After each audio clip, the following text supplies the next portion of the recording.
tons of humanitarian aid and military equipment. Spain will also be up to the challenge that represents the dreadful humanitarian crisis caused by this terrible war, with over 1.7 million people fleeing their country.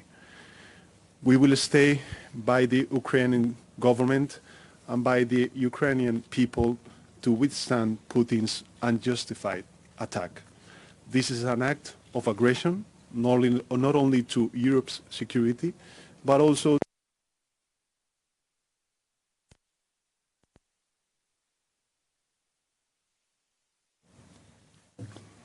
Liels paldies, mums ir laiks pāris jautājumiem.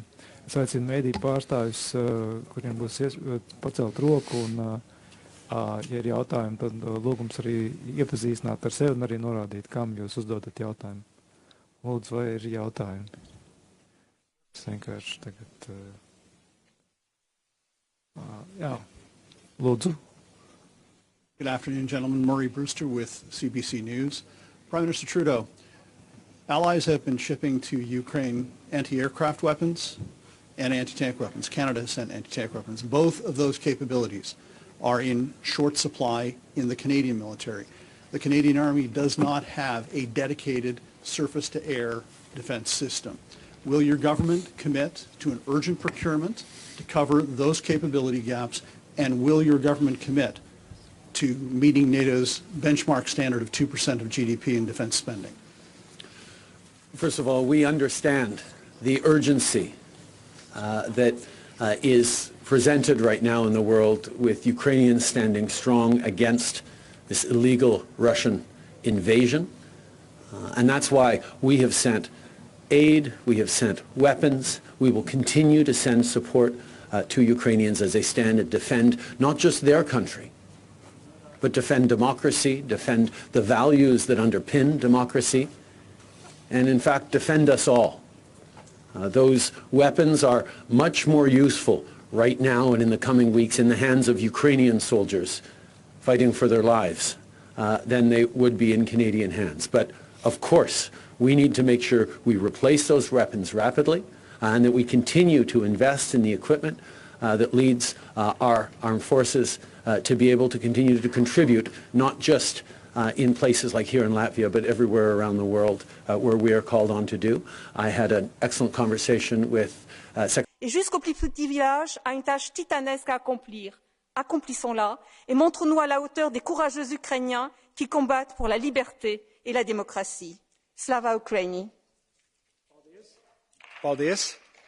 Nākamajam vārds Jozas Olekas kungam vienai minūtei.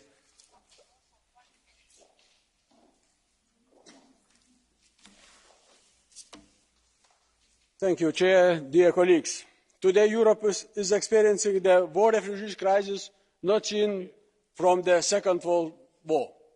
The atrocities committed by the Russian and Belarusian soldiers are already widely documented. Bombed fleeing civilian vehicles, women raped by soldiers in front of their children, or refugees deliberately shot in the legs. In the light of the blatant violation by Russia of the previous promise to provide safe passage to the civilian population from the Mariupol, and having reports from the International Red Cross that Russian troops deliberately mined possible humanitarian corridors, Europe could and should do more on sanctions list, including the banning any import of gas or oil from Russia. EU countries in collaboration with the United Nations should step up their efforts to establish safe humanitarian evacuation corridors for the civilian population.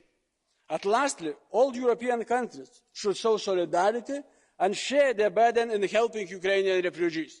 We should ensure that everybody flying this war would receive decent living conditions, necessary medical care, possibility for the employment, and kids would be able to continue their education in the host countries. Slava Ukraini!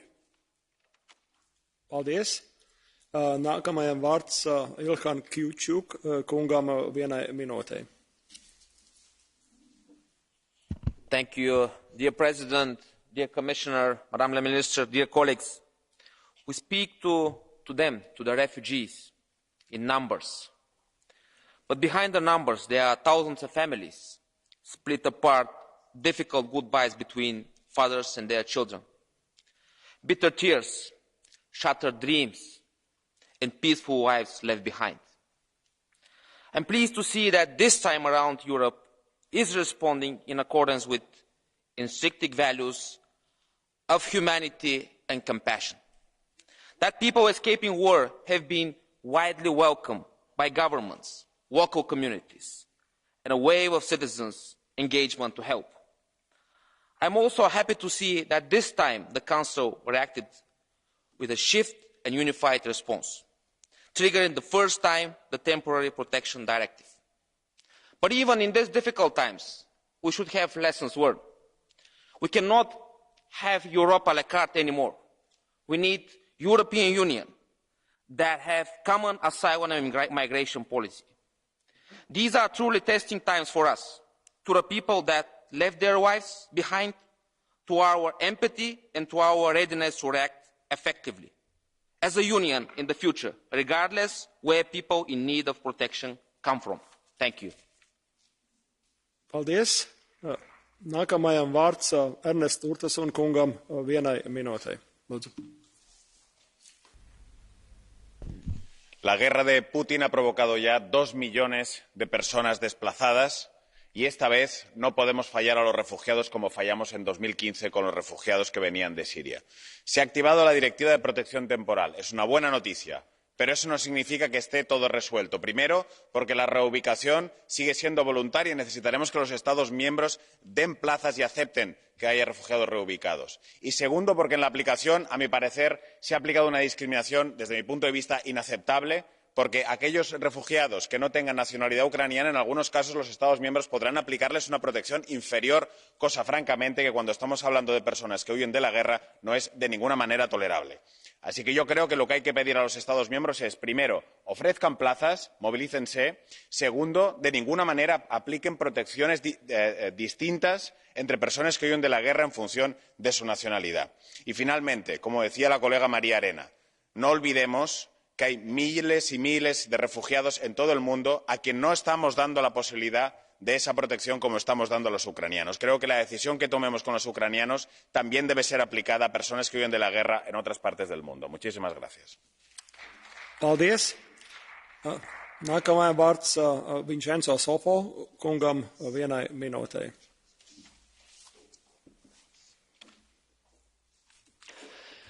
Alle porte d'Europa milioni di donne e bambini in fuga dalla guerra ci chiedono riparo in attesa di riabbracciare i propri uomini rimasti al fronte. Un dramma che ci mostra chi sia davvero un rifugiato, concetto troppo spesso strumentalizzato per favorire il business dell'immigrazione clandestina. A queste persone abbiamo il dovere di dare aiuto, ma abbiamo un sistema di accoglienza al collasso a causa dell'esorbitante immigrazione illegale che solo nel 2021 ha portato in Europa 200.000 clandestini, metà dei quali arrivati in Italia. Urge fermare subito questi flussi indiscriminati, proteggere le nostre frontiere, rimpatriare chi è arrivato illegalmente per concentrare così il nostro sistema di accoglienza su vere crisi umanitarie come quella in corso. Urge strutturare questa accoglienza secondo una logica di prossimità per consentire agli ucraini in fuga di essere il più vicino possibile ai propri cari rimasti a combattere e di non farsi sradicare dalla terra che amano. Urge soprattutto impegnarci diplomaticamente allo stremo affinché questa guerra cessi al più presto.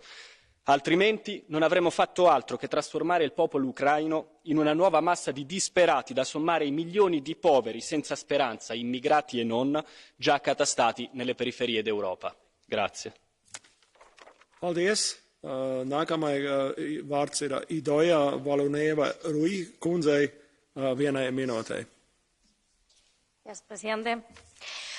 Hoy volvemos a expresar nuestra más profunda solidaridad con el pueblo ucraniano y la condena de la invasión de Putin en Ucrania. Y para ayudar al pueblo ucraniano, al pueblo ruso también, que no está de acuerdo en esta invasión, y a la ciudadanía europea, que también sufre sus consecuencias, tenemos que poner todos nuestros esfuerzos en la construcción de paz lo antes posible. Y eso no se hace con la escalada ni enviando armas, se hace impulsando mediación internacional que sea capaz de cuidar y construir el camino difícil que es la negociación y la paz duradera. Hoy necesitamos poner en marcha un programa de acogida ambicioso, establecer corredores humanitarios seguros, continuar enviando asistencia humanitaria y profundizando en las medidas de refugio para que todas las personas que huyen de Ucrania, como las represaliadas rusas, puedan ser protegidas. Hoy vemos que cuando hay voluntad, Europa protege. La puesta en marcha de la Directiva de Protección Temporal en Ucrania debe ser norma en los conflictos, pero necesitamos más. Reformar el sistema europeo común de asilo y crear un sistema y agencia común de refugio basada en derechos humanos. No queremos más violaciones de derechos en Ucrania, como tampoco queremos más violaciones de Frontex, ni más Morias, ni más centros sin recursos en frontera sur como Canarias. Todas las vidas importan. Muchísimas gracias. Paldies. Nākamais vārds Sunčana Glava kundzei pusotrai minūtei. Lūdzu. Thank you, Chair. Poštovana povjerenice, kolegice i kolege, više od 2 milijuna civila protjerano je iz Ukrajine zbog ruske invazije. Zamislite sliku. 2 milijuna ljudi znači jedan Pariz. Ovog trenutka Pariz je prazan. To su slike tih ljudi koji traže svoj novi dom. Procjene su Europske unije kako bi moglo više od 4 milijuna ljudi nastojati skloniti se od ruskih razaranja u Ukrajini. Neki kažu i više. Zahvaljujem svim našim prijateljima u Poljskoj, Mađarskoj, Moldovi, Slovačkoj i Rumunjskoj koji podnose najveći teret prihvata izbjeglica. Zahvaljujem i mojim Hrvatima na tome. Europska unija mora žurno aktivirati sve svoje mehanizme kako bi se tim državama osigurala materijalna i logistička pomoć u ovoj izvanrednoj situaciji. Moramo već sada razmišljati na koji način odgovoriti i osigurati da se izbjeglice iz Ukrajine integriraju u tržište rada, da je nastavak svih razina obrazovanja nužan za one najranjivije, djecu i mlade. Do danas smo u Hrvatskoj primili više od 2600 ukrajinskih izbjeglica i spremni smo organizirati ne samo smještaj, nego pomoć i školovanje na njihovom jeziku. Tijekom Domovinskog rata u Republici Hrvatskoj i rata u Bosni i Hercegovini, moja je zemlja primila oko 1 milijun prognanika i izbjeglica s ratom pogođenih područja. Mi znamo što znači patnja, strah i neizvjesnost. Svjesni smo bezumnog iskaza mržnje i neprijateljstva prema jednoj suverenoj državi i suvremenom narodu, čemu smo i sami bili izloženi prije više od 30 godina. Kolegice i kolege, sućut i empatija da, no svatko od 2 milijarde ljudi ima ime i prezime i njihove su oči uprte u nas i naše postupke. Stoga je vrijeme da Europska unija pokaže svoju solidarnost i odgovori na ovaj izazov u duhu europskih vrijednosti. Hvala lijepa. Paldies. Es aicinātu kolēģis tomēr ievērot saprātīgu laiku, kas jums ir atvēlēts, un varbūt mazliet nedaudz, tikai vairāk. Nākamais vārds Pietro Bartolo kungam 1 minūtei. Grazie, Presidente. Non eravamo pronti ad un nuovo conflitto alle porte di casa nostra, non eravamo preparati ad affrontare le conseguenze di un'aggressione brutale, di attacchi indiscriminati nei confronti di civili, inclusi bambini, tanti bambini. Non eravamo preparati nemmeno ad accogliere milioni di persone in fuga. Ma questa volta almeno l'Unione sta dando prova di unità e solidarietà. Paesi tradizionalmente contrari all'accoglienza oggi hanno aperto le proprie porte. Quello che vorrei è che non ci fossero discriminazioni e che quelle porte rimanessero aperte per chiunque chieda protezione. Questo è il momento di una svolta. Partiamo da questa unità che siamo riusciti a creare per riformare finalmente il nostro sistema di asilo, per creare un sistema in grado di resistere anche alle crisi presenti e future. Oggi proprio quei paesi che fino a ieri non volevano accogliere chiedono solidarietà ed è giusto che la ricevano perché le responsabilità devono essere condivise. E riprendo le parole della commissaria Johansson che ribadisco, siamo tutti, e dico tutti, bianchi, neri, gialli, cristiani, musulmani, siamo tutti esseri umani da qualsiasi parte del mondo essi provengono. Grazie. Paldies. Nākamais vārds Valerija Aie kundzei 1 minūtei, lūdzu. Merci, Monsieur le Président. Madame la Ministre, Madame la Commissaire, chers collègues, nous pensions l'Europe débarrassés de la barbarie à jamais. Nous étions sortis de 2 guerres mondiales avec confiance. Plus jamais ça. Plus jamais les bruits de bottes à nos frontières. Plus jamais les chars envahissant un pays européen. Plus jamais les familles déplacées à cause des bombardements. La paix, elle n'est jamais acquise, même sur notre continent pourtant meurtri par les pires atrocités. À l'heure où je vous parle, le respect des droits humains est de nouveau piétiné, sans honte, par des militaires qui bloquent les couloirs humanitaires. Chers collègues, nous assistons à une guerre sale, une guerre que les Ukrainiens paient de leur vie. Par l'envoi de missiles, par la propagande, par les cyberattaques, Vladimir Poutine s'attaque à un peuple pacifique, mais aussi à nos valeurs et à nos démocraties européennes. C'est pourquoi, tant que la Russie ne sera pas défaite, nous devrons accueillir tous ceux qui sont victimes des crimes de Vladimir Poutine. Chers amis d'Ukraine, nos portes vous sont ouvertes. N'en doutez jamais. Je vous remercie. Paldies. Nākamajam vārds Damiana Buzelager kungam arī 1 minūtei. Lūdzu.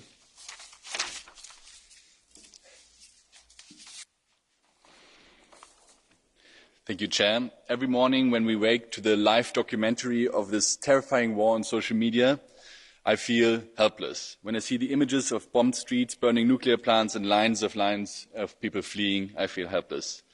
But while our options within Ukraine are limited, those for helping those that are fleeing the war are not.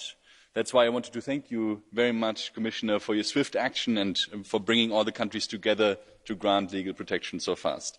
And that's why I want to thank everyone who is opening their doors currently in Poland, Hungary, Slovakia and Romania, but also all across the continent.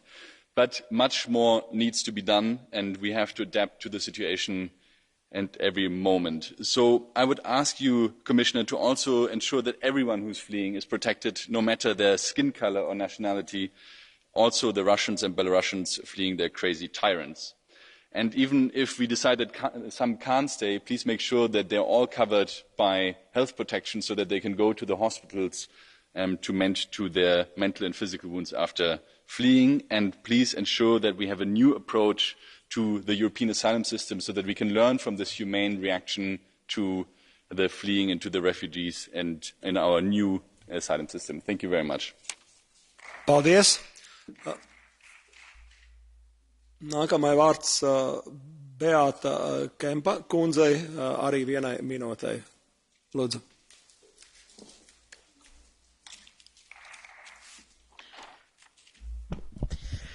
Szanowni Państwo, Pani Komisarz, ponad 2 miliony uchodźców przekroczyło już granice z sąsiadującymi krajami. W samej Polsce przyjęliśmy ponad 1 milion osób. Tylko wczoraj, w jednym dniu, granicę przekroczyło 100 000 kolejnych osób. Dzisiaj przywieźliśmy dzieci oficerów ukraińskich, którzy walczą na froncie. Przywozimy dzieci chore na raka, dzieci niepełnosprawne, również osoby dorosłe. I w tej sytuacji Polacy mają wielkie serce. Z własnych funduszy dzisiaj finansują pobyty tych osób w Polsce. A tymczasem 660 milionów euro tygodniowo wysyłane są zbrodniarzowi z Kremla za ropę i gaz. Dzięki tym pieniądzom prowadzi dzisiaj swój krwawy najazd na Ukrainę. Potrzeba sankcji, ale potrzeba też środków, Pani Komisarz, na to, żeby już jak najszybciej do kraju, który w tej chwili najwięcej uchodźców napływa do Polski, po to, abyśmy mogli nieść tę pomoc wspólnie.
morning, folks. Sorry to keep you waiting. It was a couple phone calls.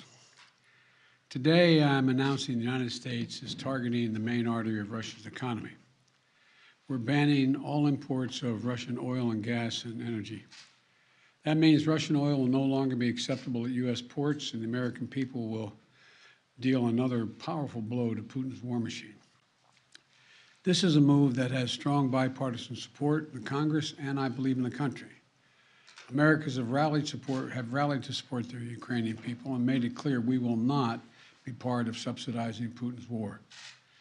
We made this decision in close consultation with our allies and our partners around the world, particularly in Europe, because a united response to Putin's aggression has been my overriding focus, to keep all NATO and all of the EU and our allies totally united. We're moving forward with this ban, understanding that many of our European allies and partners may not be in a position to join us. The United States produces far more oil domestically than all the European countries combined. In fact, we're a net exporter of energy. So we can take this step when others cannot. But we're working closely with Europe and our partners to develop a long-term strategy to reduce their dependence on Russian energy as well. Our teams are actively discussing how to make this happen, and today we remain united. We remain united in our purpose to keep pressure mounting on Putin and his war machine. This is a step that we're taking to inflict further pain on Putin, but there will be cost as well here in the United States. I said I would level with the American people from the beginning, and when I first spoke to this, I said defending freedom is going to cost. It's going to cost us as well in the United States. Republicans and Democrats understand that. Republicans and Democrats alike have been clear that we must do this. Over the last week, I've spoken with President Zelensky several times to hear from him about the situation on the ground and to consult and continue to consult with our European allies and about U.S. support for Ukraine and the Ukrainian people. Thus far, we've provided more than $1 billion in security assistance to Ukraine.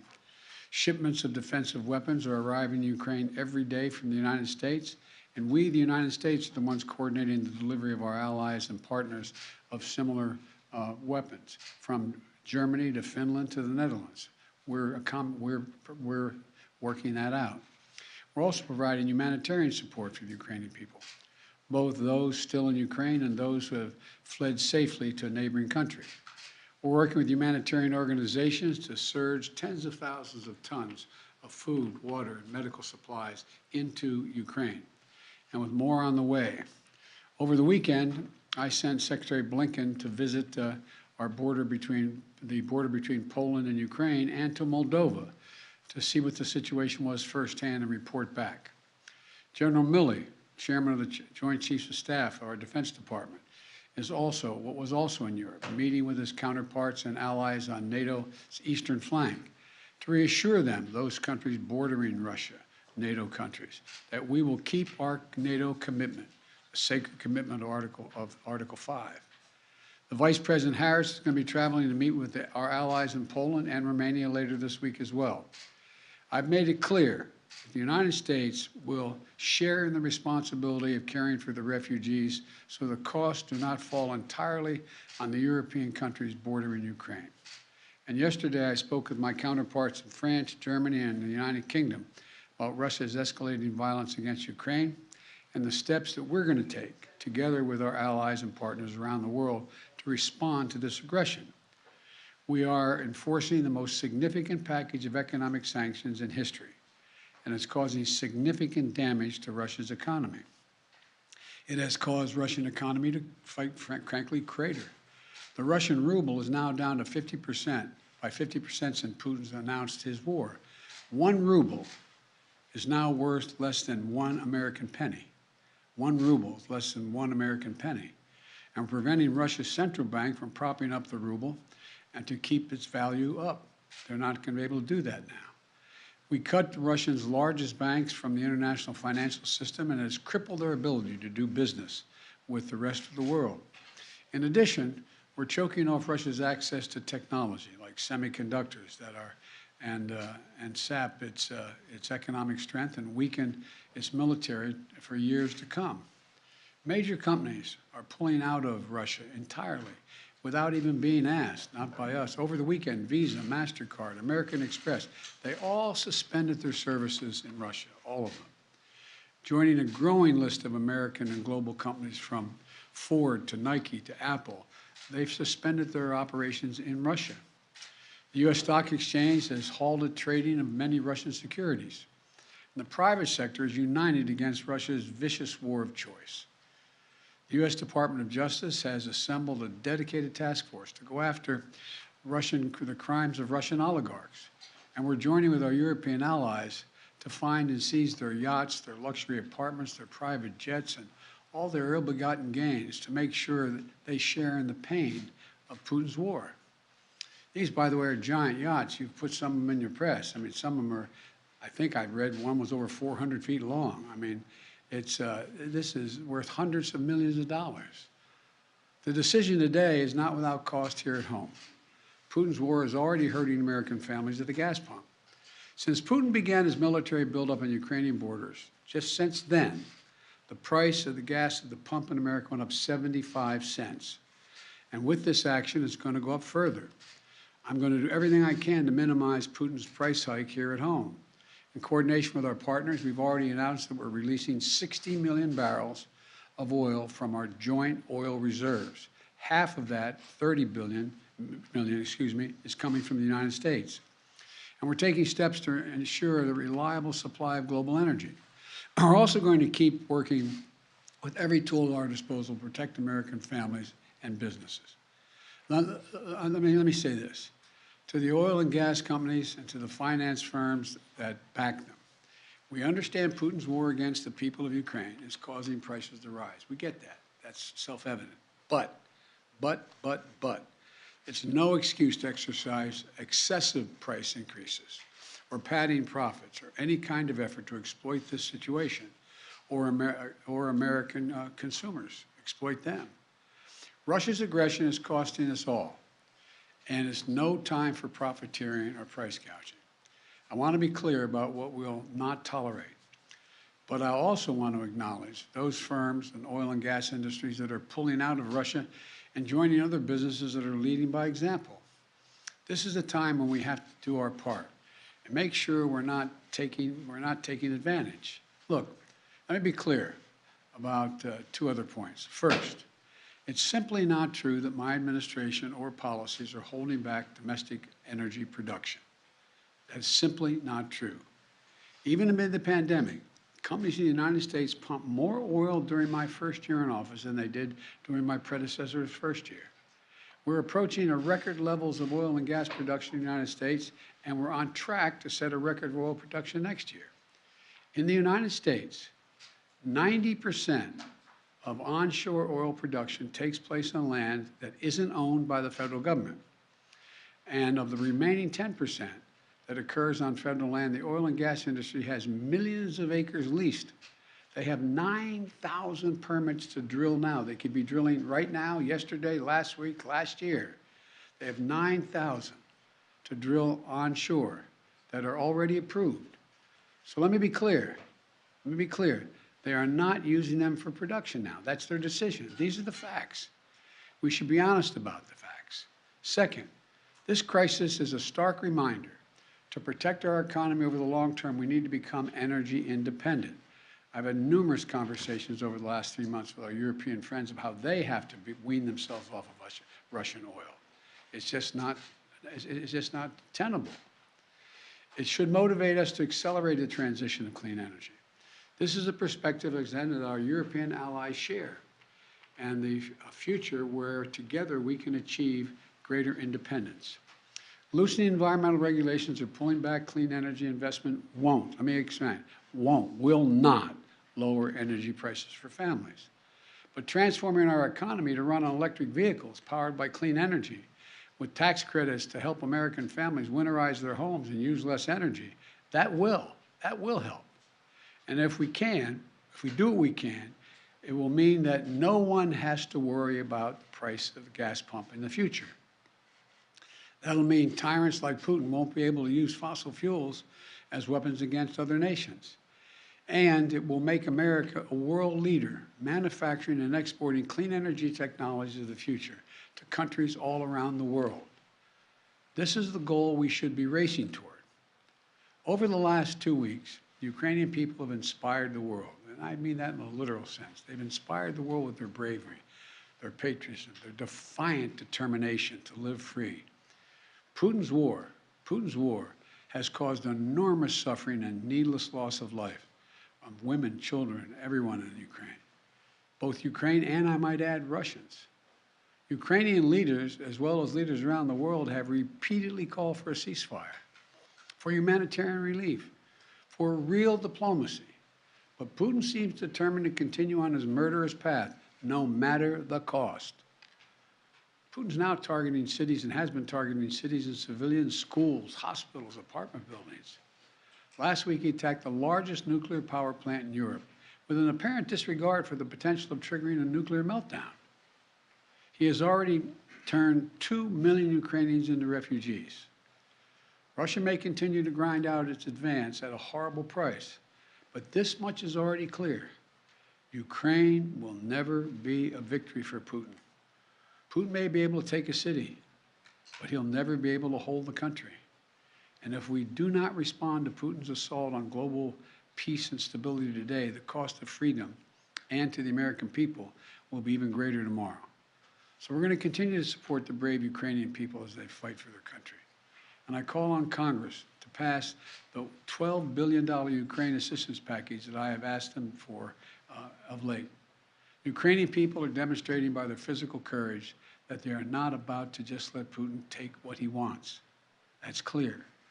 They'll defend their freedom, their democracy, their lives. And we're going to keep providing security assistance, economic assistance, and humanitarian assistance. We're going to support them against tyranny, oppression, violent acts of subjugation. People everywhere, and I think it's maybe even surprised some of you all, people everywhere are speaking up for freedom. And when the history of this war is written, Putin's war on Ukraine will have left Russia weaker and the rest of the world stronger. May God bless all those heroes in Ukraine. And now I'm off to Texas. Thank you very, very much. I know there's a lot of questions. I know there's a lot of questions, but there's a lot more that has to be made clear, and I'm going to hold on that until we get more information. Thank you. Appreciate it.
Z uwagą słuchałam pani komisarz wypowiedzi, bo wiem, że pani była w Polsce i była pani na polskiej granicy i doskonale pani wie, że w ciągu zaledwie kilku dni to Polska przyjęła 1 200 000 uchodźców wojennych. To Polska zapewniła im schronienie i to oni do Polski, uchodźcy wojenni przede wszystkim uciekają. I zaangażowanie polskich służb rządowych, samorządowych, polskich obywateli jest ogromne. Jestem dumna, że jestem Polką. Szkoda, że nie miała pani odwagi, żeby to mocno i wyraźnie podkreślić. Ale popatrzmy, jakie jest zaangażowanie Komisji Europejskiej w pomoc właśnie dla państw, które pomagają i przyjmują uchodźców. Otóż, proszę państwa, to jest pomoc, która naprawdę jest iluzoryczna, niewielka. Można by powiedzieć, że w obliczu katastrofy wojennej wręcz minimalna, żeby nie powiedzieć żadna. Potrzebna jest konkretna pomoc. Natychmiast należy odblokować należne Polsce środki z Krajowego Funduszu Odbudowy, które są nieprawnie przez Komisję Europejską blokowane. W obliczu wojny i tej tragedii, która się rozgrywa na naszych oczach, czas zacząć zachowywać się solidarnie i to wezwanie kieruję do Komisji Europejskiej i do Parlamentu, który jutro chce głosować rezolucję w sprawie blokowania środków dla Polski. Wasza hipokryzja jest niestety ogromna. Paldies. Nākamajam vārds Lukas Forlas kungam pusotrai minūtei. Lūdzu. Κύριε Πρόεδρε, κύριε Επίτροπε, κύριε Υπουργέ, κάναμε το καθήκον μας και η Ευρώπη ενωμένη απάντησε άμεσα στην εισβολή της Ρωσίας με κυρώσεις άνευ προηγουμένου. Όταν καταπατάτε το διεθνές δίκαιο και τα ανθρώπινα δικαιώματα, αυτή πρέπει να είναι η αντίδρασή μας. Ξεκάθαρη και χωρίς να δίνουμε δεύτερες ευκαιρίες. Γνωρίζω ως Κύπριος τι σημαίνει πόλεμος, προσφυγιά, ξεριζωμός. Γνωρίζω τι σημαίνει με μια βαλίτσα στο χέρι να εγκαταλείπεις το σπίτι σου. Γνωρίζω τι σημαίνει να χάνεις αγαπημένα σου πρόσωπα. Ο δικός μου πατέρας είναι τραυματίας πολέμου, ενός πολέμου που διέπραξε η Τουρκία κατά της Κύπρου και ουδέποτε καταδικάστηκε, ουδέποτε τιμωρήθηκε. Καταφέραμε και καλά κάναμε μέσα σε 48 ώρες να επιβάλλουμε ισχυρές κυρώσεις στη Ρωσία. Κάτι που δεν πράξαμε εδώ και σχεδόν 48 χρόνια που η Τουρκία κατέχει με τη βία τη μισή μου πατρίδα. Η Τουρκία που το παίζανε ενόχλητη σε 2 ταμπλό στην Ουκρανική κρίση. Δεν συμμετέχει σε κυρώσεις και δεν κλείνει τους εθέρες στα ρωσικά αεροπλάνα. Αν θυμάμαι καλά, η Τουρκία είναι ακόμα υποένταξη κράτους στην Ευρωπαϊκή Ένωση. Σας καλώ να ενεργείτε με τον ίδιο τρόπο για την προάσπιση του δικαίου σε όλες τις περιπτώσεις, αποφεύγοντας την εφαρμογή της πολιτικής των 2 μέτρων και 2 σταθμών. Μόνο έτσι θα διατηρήσουμε την ευρωπαϊκή μας αξιοπιστία. Μόνο έτσι θα καταφέρουμε να πείσουμε για τις προθέσεις μας. Οι πρόσφυγες είναι πρόσφυγες από όπου και αν προέρχονται, όσα χρόνια και να περάσουν. Ευχαριστώ πολύ. Paldies. Nākamajai vārds Izabela Šantoš kundzei.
The question is, as on the order paper, as many as are of that opinion say aye. Aye. Of the contrary, no. I think the ayes have it. The ayes have it. Order, order. The sitting is suspended. The division bells will ring 2 minutes before we resume informally to hear President Zelensky's address. Order.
order. Just to say, we've just had a message from Ukraine. We will be a couple of minutes late before we start, just to let the House know.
It's channel 3 for the headphones, just to help for those people who's been playing with it. They were set to the right. But there we are.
Order, order.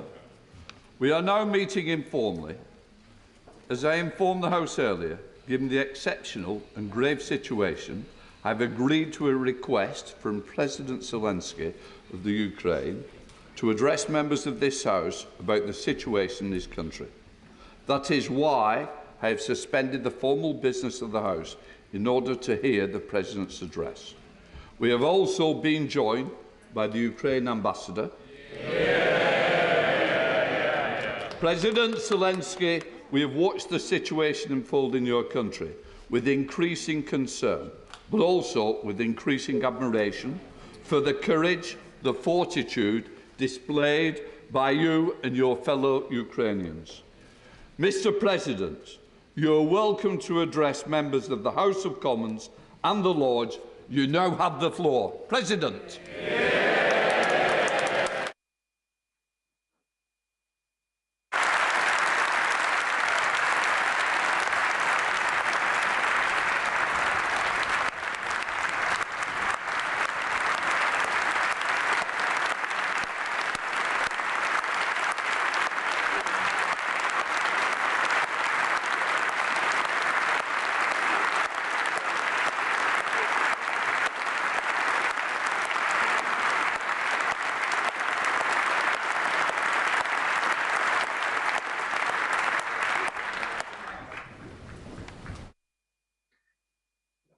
Пане спікер, пане прем'єр-міністре, члени уряду, парламенту, лорди, леді та джентльмени.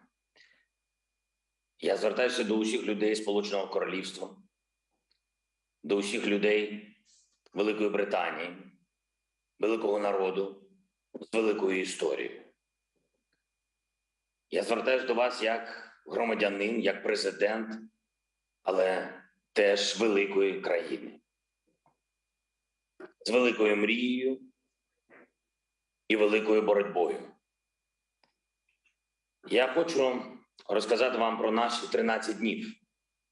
13 днів війни, міцної війни, яку ми не розпочинали і не хотіли, але ведемо. Тому що не хочемо втратити те, що в нас є, те, що наше. Україну, так само, як ви не хотіли втратити свій острів, коли нацисти готувалися розпочати битву за вашу велику державу, битву за Британію. 13 днів нашого захисту. У перший день, о 4-й ранку, на нас полетіли крилаті ракети. Так, що всі прокинулись. Ми, діти, всі ми, живі люди, вся Україна. І відтоді не спить. Ми всі стали до зброї, ставши великою армією. На другий день відбивалась від атак у повітрі, на суші, на морі. І наші героїчні прикордонники на острові Зміїний у Чорному морі розповіли всім про фінал війни. А саме, куди зрештою відправиться ворог. Коли російський корабль вимагав від наших хлопців скласти зброю, вони відповіли йому так міцно, як не можна казати в парламенті. І ми відчули силу, велику силу нашого народу, який до кінця гнатиме окупанта. На третій день російські війська, не ховаючись, били просто по людям, по житловим будинках, артилерією, авіабомбами. І це остаточно показало нам, показало світу, хто є хто великі люди, а хто просто звірі. На четвертий, коли полонених ми вже почали брати десятками, ми не втратили гідність і не знущались над ними. Ми ставимось до них як до людей, бо ми лишились людьми на четвертий день цієї ганебної війни. На п'ятий день терор проти нас вже був відвертим. Проти міст, проти маленьких містечок, зруйновані райони, бомби, Бомби, бомби знов, бомби на будинки, на школи, на лікарні. І це геноцид, який не зламав нас, мобілізував нас, кожного з нас і кожну. І дав нам відчуття великої правди. На 6-й день російські ракети упали на Бабин Яр. Це місце, де нацисти стратили 100 тисяч людей у роки Другої світової війни. Через 80 років по тому Росія вбила їх вдруге. На 7-й день ми зрозуміли, що вони руйнують навіть церкви бомбами, знов ракетами. Вони не знають святого і великого, як знаємо ми. На 8-й день світ побачив, що з російських танків стріляють по атомній електростанції, найбільшій в Європі. І світ почав розуміти, що це терор проти всіх. Це великий терор.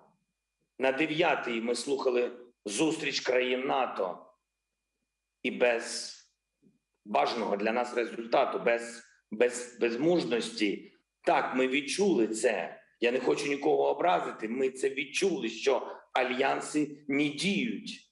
Навіть небо закрити не можуть.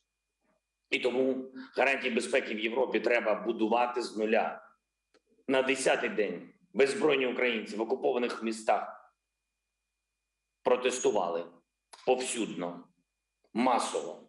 Зупиняючи бронетехніку голіруч, ми стали незламними. На 11-й день, коли бомбили вже житлові райони, коли від вибухів усе руйнувалось, коли евакуювали дітей з пошкодженої онколікарні, дитячої онколікарні, ми усвідомили, українці стали героями. Сотні тисяч людей, цілі міста, діти, дорослі, всі. На 12-й, коли втрати російської армії вже перевищили 10 тисяч вбитих, у цьому рахунку з'явився і генерал. І це дало нам впевненість, за усі злочини, за усі ганебні накази все ж таки буде відповідальність Міжнародного суду або української зброї. На 13-й день у блокованому російськими військами Маріуполі померла дитина від зневоднення. Від зневоднення. Вони не пускають ні харчові продукти, ні воду, не дають людям. Просто заблокували. І вони в підвалах. Я думаю, всі чують. Там у людей немає води. За 13 днів російського вторгнення було вбито 50 дітей. 50 великих мучеників. Це страшно. Пустота. Замість 50 всесвітів, які могли би жити. А вони їх зібрали. Просто забрали. Велика Британія. Україна не прагнула цього. Не шукала величі, але стала великою. За ці дні цієї війни. України, яка рятує людей попри терор окупантів, яка захищає свободу попри удари однієї з найбільших армій світу, яка обороняється попри відкрите небо, все ще відкрите, все ще для російських ракет, літаків, гвинтокрилів. Бути чи не бути? Ви добре знаєте, це шекспірівське питання. 13 днів тому це питання ще могло прозвучати про Україну. Але зараз вже ні. Очевидно, що бути. Очевидно, що бути вільними. І де, як не тут, нагадати вам слова, які Великобританія вже чула і які знову актуальні. Ми не здамося і не програємо. Ми підемо до кінця, ми будемо боротися на морях, будемо битися в повітрі, ми будемо захищати нашу землю, якою не була ціна. Ми будемо битися в лісах, полях, на узбережжях, у містах і селах, на вулицях. Ми будемо битися на пагорбах Я хочу від себе додати, ми будемо битися всюди, на териконах, на березі Кальміуса і Дніпра, і ми не здамося. Звичайно, з вашою допомогою цивілізації великих країн, з підтримкою вашою, за яку ми вдячні і на яку ми дуже розраховуємо. І я окремо тобі вдячний, Борисе, мій друже. Посилюйте санкції проти держави-терориста. Визнайте її, нарешті, державою-терористом. Знайдіть спосіб зробити безпечним наше українське небо. Зробіть те, що ви можете. Те, що ви повинні. До чого зобов'язує велич вашої держави і вашого народу. Слава великій Україні! Слава Великій Британії! Дякую.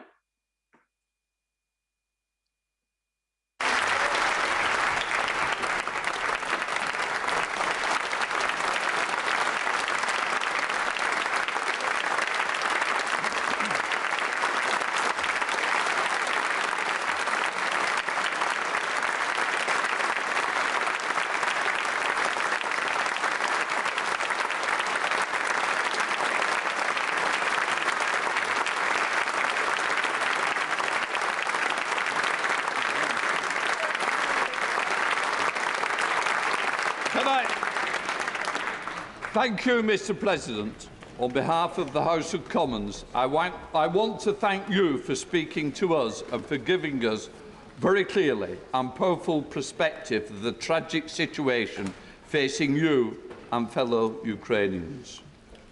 We have debated the situation in Ukraine numerous times in recent weeks, and I know that we will continue to do so, and that when we do so, your words will be resonating with us. I want to express the solidarity of the House of Commons with you, your compatriots, and we salute the courage of the people of Ukraine. Thank you, and our prayers are with you. Order, Mr. Speaker. Just let me say. We will now resume with the formal sittings of the House. Order, order. I will take the points of order from the leaders of the main parties before we return to the opposition day. I call the Prime Minister. Thank you, Mr. Speaker. A point of order, with your permission, Mr. Speaker. May I say that never before in all our centuries of our parliamentary democracy has the House listened to such an address. In a great European capital, now within range of Russian guns, President Volodymyr Zelensky is standing firm for democracy and for freedom. In his righteous defence, I believe he has moved the hearts of everybody in this House. At this moment, ordinary Ukrainians are defending their homes and their families against a brutal assault.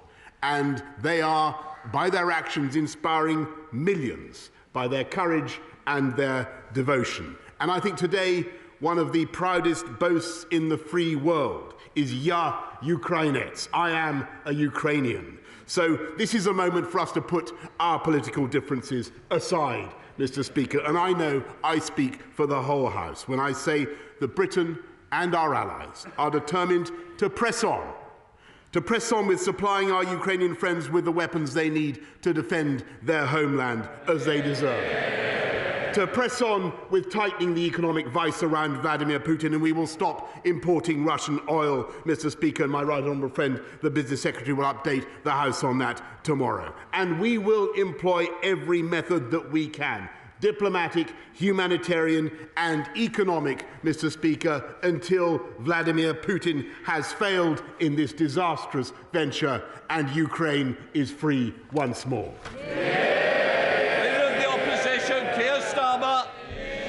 On a point of order, Mr. Speaker, every one of us has been moved by the bravery, the resolve and the leadership of President Zelensky. Invading troops marched through his streets.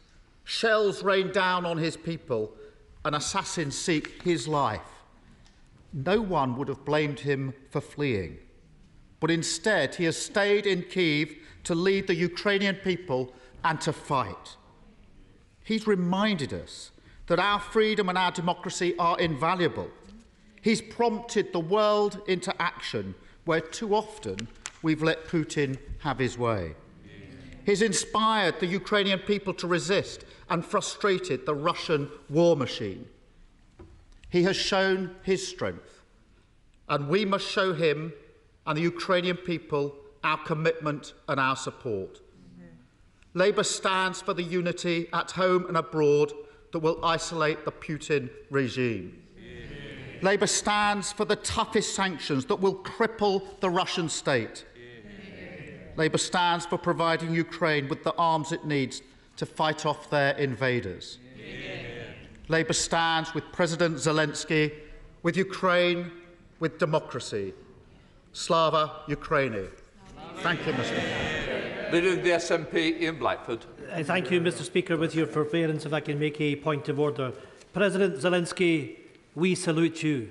We stand with the people of Ukraine on the basis of the act of aggression, on the act of war of Putin. We must do all that we can to send support to Ukraine, to send the weapons that they need to defend themselves, to make sure that we sanction the regime in Moscow, that we deliver the clearest message to President Putin, that this will end in failure for him, that he will face justice at the International Court. We must stand in this House, throughout these islands, throughout the Western world, in defence of democracy, in defence of sovereignty. Peace, justice and the sovereignty of Ukraine must prevail. Let's make sure that we stand with our friends. We stand against those that have been bombed. We make sure that those that need our support, that need our sanctuary, will find a welcoming hand in these islands. Mr. President, we thank you. We salute you. Slavia Ukraine. Ed Davey. Point of order, Mr. Speaker. Hearing the words of President Zelensky should embolden us all. They serve as a reminder of all that we stand for, of all which so many Ukrainians are so bravely fighting for, a bravery exemplified by President Zelensky himself. That we should never take for granted our values of democracy, of freedom and of our security. And though we in this House may disagree on many things, we stand together for those values, and together we stand together with the Ukrainian people. Mr. Speaker, it is right that we strengthen our support for Ukraine with military aid, with toughest of sanctions. And it's in that support that we should also recognise the people of Ukraine and indeed President Zelensky. I'm sure the whole House would agree that President Zelensky should be granted one of our nation's highest honours, an honorary knighthood. And I look forward to the day when we welcome back to this House President Zelensky in person. Sir Geoffrey Donaldson. Thank you, Mr. Speaker. On a point of order, we commend President Zelensky and the people of Ukraine, and we stand with them in this their time of strife. But our response will not be judged by the volume or strength of our applause for President Zelensky. It will be judged by the volume and strength of our response to his request for help, for practical military support and for humanitarian assistance for the people of Ukraine. We pray for their success. We dare not let them down. Can I also like to thank the staff and the contractors for making this happen? And when you leave the chamber, can you please hand in your headsets on the way out? Where you got them from? I will now let the chamber clear. Thank you, everybody.